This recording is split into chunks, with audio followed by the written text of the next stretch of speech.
Zurich is a very rich and the most populous canton, where Swiss people go to feel poor. It's built around the country's biggest city, where people talk fast, are in a rush, and come off as direct, loud, and rude. They are portrayed as snobby, ultra-left-wing, overly proud and arrogant, paying $12 for a coffee and still complaining it's too cheap. Outsiders joke that everyone here is a banker with a 5 million franc watch, lives in a 47-floor glass tower, and thinks the rest of Switzerland are peasants, while consuming a lot of a certain white powder. Zurich people especially don't like people from Basel, can't drive in the mountains, and tend to ignore anything happening outside their canton. Still, they have a very nice lake and over 1,200 drinking fountains. Schaffhausen is mostly farmland, forest, and weirdly surrounds the German village of Büsingen. Outsiders joke it's basically Germany, with a big waterfall, the Rhine Falls, the largest in Europe. Since it borders Germany, everyone goes there to buy their groceries cheap. The canton is known for the Munot, a 16th century circular fortress and a quiet, pleasant old town. They also make luxury watches no local will ever own. Thurgau was once ruled by Romans, Franks, Swabians and Austrians. Today it's mostly flat land, full of orchards and considered uncool. It's known for loads of apples, farmers and a dialect many Swiss find painful to listen to or barely understandable. It's portrayed as boring, empty and the last place anyone wants to visit, called our personal Mordor or the land of cider. Locals are apparently thieves, and when 2 or more people meet, it's considered a party. Half the canton commutes to Zurich and doesn't mention they are from Thurgau.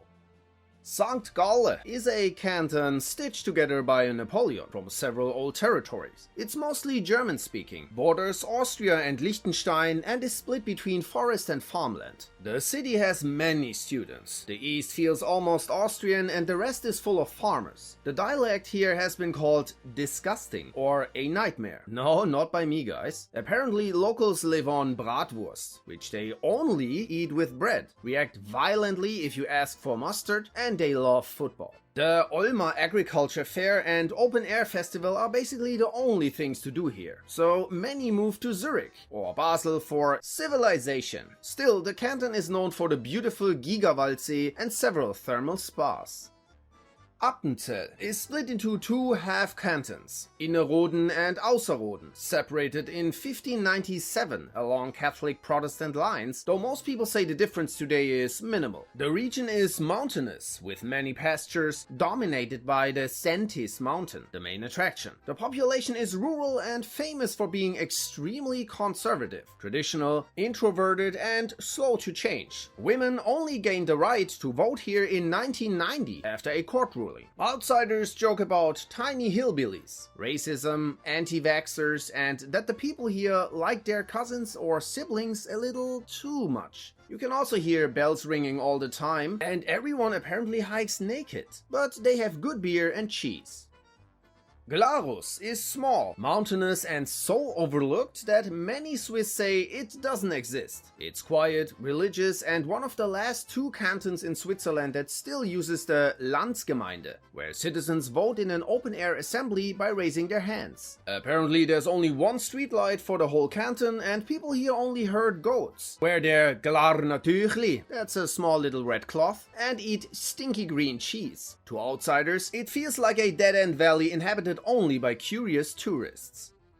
Graubünden is Switzerland's largest and most rugged canton, deep in the Alps with more than 1,000 summits. It borders Austria, Italy and Liechtenstein, and is the only trilingual canton, with German, Romansh and Italian spoken. Chur, its capital, is Switzerland's oldest city. The region includes the Heidi village in Mainfeld, giving it a friendly postcard image that makes it popular across the country. Locals are known for being warm and their tricky but sexy dialect. And even though they're super friendly, they don't really like tourists. The culture here feels different from the rest of Switzerland, a mix of winter sports people, hunters and stoners. Graubünden is also known for yummy foods like nut pastry tarts, plenty of good restaurants and Davos, where the world's billionaires decide sketchy stuff. Ticino or Tessin is the sunny, laid-back corner where you can still get a cheap espresso and everything feels Italian. People are warm, talkative and hospitable, known for drinking their Aperol Spritz and Chianti. It feels like a holiday resort here. That's why the rest of Switzerland treats Ticino like a summer escape. Locals insist they are not Italian, despite eating pizza and pasta daily, and often try very hard to prove they're proper Swiss, even while saying they're poor. Some say they're too relaxed here and don't like to work, preferring to stare at the sun while being stuck in traffic jams half their life. It's also said they are a bit racist toward the very Italians they are constantly compared to. It's a region that feels almost outside Switzerland. Uri is one of the 3 founding cantons of 1291 and is seen as the birthplace of Switzerland, home of the legendary Wilhelm Tell and full of old, quiet historical sites. People say that the only thing anyone here talks about anymore is the Gotthard Tunnel. The rest is boring. The area is deeply Catholic, conservative and often portrayed as backwards and unfriendly to foreigners. The landscape is alpine, with 39 cable cars leading to peaks, hiking routes and ski areas. Wallis or Valais is a proudly rustic and old-school canton split between French and German speakers, famous for mountains, wine, skiing and a long tradition of drinking way too much and having the first white wine at 10 a.m. Its people are seen as conservative, Catholic and stubborn. They're unwelcoming at first, but loyal once you know them, and convinced that everyone outside the canton doesn't belong to the real Switzerland. Many Swiss guards come from here, and some locals are even talking about seceding. No one understands their dialect, they eat raclette and cheese fondue every day, drive their tuned-up Subaru Imprezas like maniacs, and handle mountain roads almost too well, even while drunk. Wallis is known for plenty of sun and landmarks like the Aletsch Glacier, and of course the Matterhorn. Tourism defines the region, with resorts like Zermatt, Saas-Fee and Crans-Montana. It's sometimes called the Texas of Switzerland. Geneva is one of the most populated and cosmopolitan cantons, basically the French-speaking version of Zurich. Rich, international, expensive and full of diplomats. Other cantons say that only foreigners live here, mainly rich, arrogant French, who have never seen a cow, talk too much and wear Rolex watches. Many say Geneva isn't even Swiss, and it's one of the least liked cantons in the country. The UN, Red Cross and European Organization for Nuclear Research also sit here.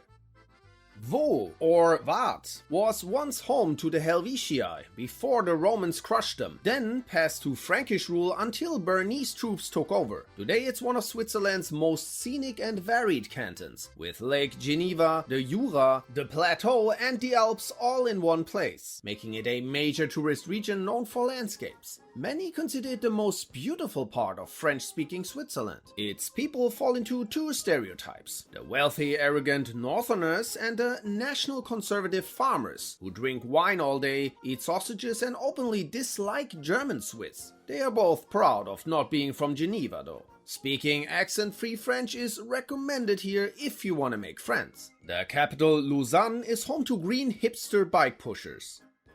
Fribourg is a mostly Catholic canton split between French speakers in the west and German speakers in the east, with a capital famous for Switzerland's best preserved medieval fortifications. It's rural, smelly, packed with farmers and students, but cows dominate. Stereotypes say locals care only about their cows and cheese, eat cheese fondue even in summer, can't pronounce the letter R, and smell like their cows. Neuchâtel, once a Prussian province until King Frederick William IV gave up his claim in 1857, is now a fully French-speaking canton known for wine, being the birthplace of absinthe, and a strong tradition for horse breeding. The lakeside is famous for watchmakers, while the rest of the canton is quieter, sometimes described as friendly but depressing, and strongly left-leaning. People from Neuchâtel say it's the best canton, though many end up leaving. Locals are described as relaxed but a bit disorganized. The place really feels French, the lake is loved by everyone, unemployment is high but it has a good reputation. Bern was part of the Holy Roman Empire before it joined the Swiss Confederacy in 1353. It's known for Emmental cheese, the Bernese Oberland with its cliffs, glaciers, waterfalls, and classic alpine villages, and resorts like Interlaken and Stadt. Bern feels peaceful, scenic, slightly dull, and full of people who work in administration, and seem in no rush to do anything. Bernese people are famous for being very slow in everything. Walking, talking, reacting. And they are proud of it, calling themselves relaxed and stress-free. They are often described as super friendly in the capital, almost hippie-like, calm and efficient in their slow way, while the Oberland area has a reputation for being stunning but unfriendly. Biel City, on the other hand, is sometimes called the Swiss Bronx. Jura is Switzerland's youngest canton, created in 1979. Once a sovereign state within the Holy Roman Empire, it was absorbed into Bern in 1815, which led to a long separatist movement, partly militant, before finally breaking away to join the Confederation. The canton is almost entirely French-speaking and mostly rural, quiet, with a strong sense of wanting to be its own little country. Stereotypes paint Jura people as poor mountain folk, communists, anarchists, and separatists who don't revolt as long as the beer and absinthe keep flowing. They apparently also drive like they're in the Monaco rally every Friday night. Solothurn is mostly flat with a German-speaking, largely Catholic population and a Baroque capital, famous for its obsession with the number 11. The 11th canton with 11 towers, fountains, altars, and even an 11-hour clock. But most people say Solothurn simply exists and is insignificant. It's a sleepy place many just pass through, not known for much besides its film festival and, apparently, some brothels. Basel is split into two half cantons, the city and the countryside, though most Swiss treat them as one. Both were united, but political fighting and armed conflict broke them apart in 1833. Ever since, people keep talking about a reunion. Bordering Germany and France makes the region feel different from the rest of Switzerland. Mixed culture, openness to foreigners, and a transient population. Basel-Land sits so close to Germany that people say they basically live there, speak a weird dialect, and do little else all year except wait for carnival called Fastnacht here. Basel-Stadt is the opposite. Densely packed, extremely wealthy, full of farmer companies, students, artists, and a loud left wing. They of course also love carnival, eat a traditional hard spice biscuit called Basel Leckerli all day, and are obsessed with football. City people also think they are some kind of aristocrats, but they are not. Aargau is one of the most densely populated cantons, once held by the Helvetian Celts around 200 BC, later by the Romans and then the Franks. By the late 1200s, the region was carved up between Bern, Luzern, Solothurn and Unterwalden, while the core of present-day Aargau stayed under Austrian Habsburg control until the Old Swiss Confederacy seized it in 1415. Modern Aargau is often treated as a drive-through industrial belt full of commuters, Balkan car dealers, and endless suburbs. Its reputation swings between Carrot Land, known for its yummy Rübliköche, and the place where all the bizarre crimes happen. Locals get stereotyped as horrible drivers, naive, mustached, wearing white tennis socks with sandals, and either pretending they're from Zurich or despising Zurich. The landscape is full of castles and nuclear plants, which people say are the only sights as you pass through.